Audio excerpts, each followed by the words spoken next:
Okay, vlog day 7. I've been spending a lot of time editing, and I must admit it's a pretty steep learning curve. Should be practicing more. However, because I spent so much time this weekend editing, because I spent so much time, I didn't actually get as much sleep as I should have.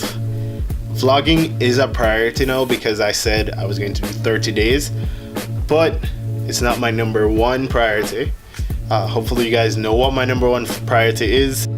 So what I wanted to talk about today is I've gotten a few questions since I started about and making this blog longer. So I'm going to talk a little bit about Cutlass. I gave the shorter version earlier with I think the third or second vlog post, but came up with Cutlass in 2014 after I had just really started shaving frequently. Not because I had to, but because I just wanted to keep my face like that. But then I'd get crazy razor bumps, crazy ingrown hairs, typical things that black guys have problems with. Did some research to see if I could find something that could work for me, could get rid of those for me.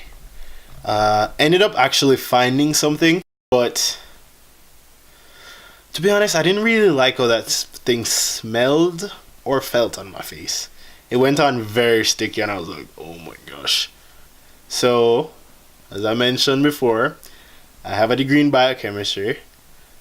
So I was like, oh my gosh, maybe I could make it. Looked at the back of the bottle for the ingredients. I created an MVP, which is like a minimum viable product, like a week and a half later. Super basic aftershave. Only had alcohol and one secret ingredient. Actually, the secret ingredient was the alcohol, but I won't tell you why it was a secret ingredient because it was secret. Anyway, it had alcohol, tea tree oil. Used it, worked a little, worked better than not using it, but stung like hell, and still wasn't as good as that product that I bought. So I was like, okay, I have to step my game way up. I did a couple weeks of research. I was like reading around, trying to figure out why do we get ingrown hairs, why do we get razor bumps, stuff like that. Turns out it has a lot to do with how our hair grows. Eventually, one of my coworkers, I told him I was making an aftershave for fun. And then he brought something. He's like, this is what I use as my aftershave, even though it's not labeled as an aftershave. Also can't tell you what that was because this is my secret sauce. I was like, dude, I can make this for you for $10. So I made the exact same thing for him. Gave it to him for free. Cost me $10 for the bottle. It cost me less than $10 to make the bottle, but all the ingredients all together obviously costed more because it was bulk. And he was super satisfied. Then I was like, this works. Maybe I can improve on this base ingredient. I worked on that for like 2 or 3 weeks, and bam, came up with something that I really enjoyed. Started using it myself, gave it to my friend, and he was like, shit, this works.